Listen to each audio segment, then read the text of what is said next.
Okay, y'all, so continuing on with horizontal asymptotes. All right, so vertical asymptotes are always x equals, and horizontal asymptotes are going to be y equals something.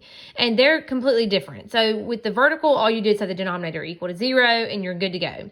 Horizontal asymptotes are different. There's some rules for those. It's super easy. I actually typed y'all out a sheet. Here it is on my computer. Hopefully, y'all got that passed out and everything. Okay, so you're going to look at the exponents for these in the problem. If the exponent in the bottom is bigger, then your horizontal asymptote is y equals 0, and so on and so forth. And there's 3 different rules, and I'm going to show you what all that stuff means. Okay, so for example, on number 1, you've got x to the second in the bottom, and then you don't have any exponent in the top, so obviously the bottom is bigger, right? So if the bottom exponent is bigger, then the horizontal asymptote is y equals 0. So that's literally all you do, y equals 0. That's your horizontal asymptote. I'm going to put HA beside that.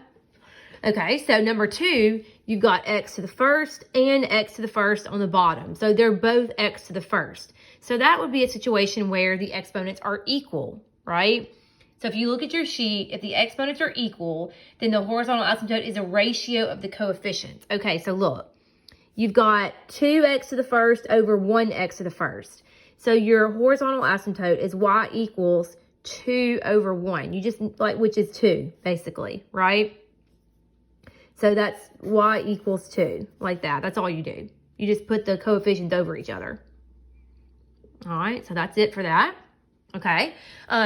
Number 3 is a little tricky. It looks, you might be tempted to say that they're both 1, but actually on the bottom, if you were to full that out, that would be x plus 3 on the top, but you would get like x squared, and you could keep going, like minus 2x plus 1x. I think that'd be like minus x minus 2 or something, whatever. That part's not important. The main part is that the fact that it's really x squared in the denominator.